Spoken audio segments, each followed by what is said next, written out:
Já vemu neviditelně ten čip. Pomaličku zmizí.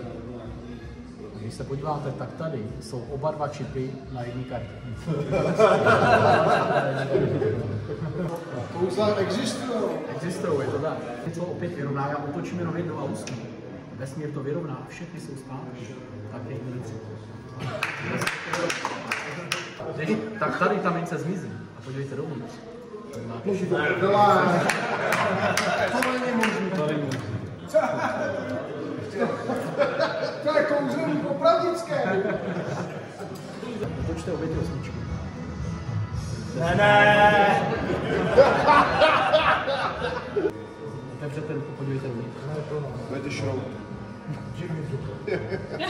A musím dneska o dvakrát. 1, 2, 3. Tady to zmizí.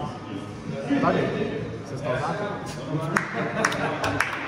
Podívejte se, co tam je.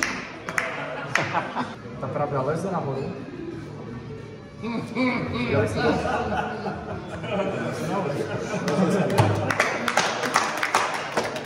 A takhle se hýbe. Já ji vezmu raz, 2, 3.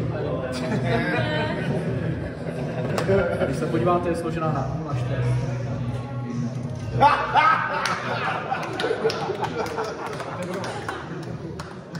Ukážu vám zmizení tušky podle Václava Klause. Teď jenom mávnu a ta tuška zmizí, vidíte. Je pryč. Není v nějakém udělení prstě. Nevím nahoře.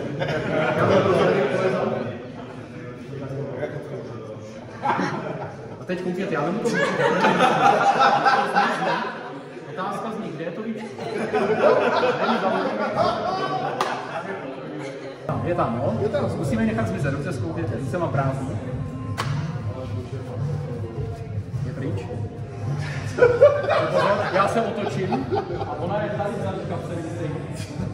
Tady je vzadu v kapse, tady máme víčko, takže to bylo zmizení.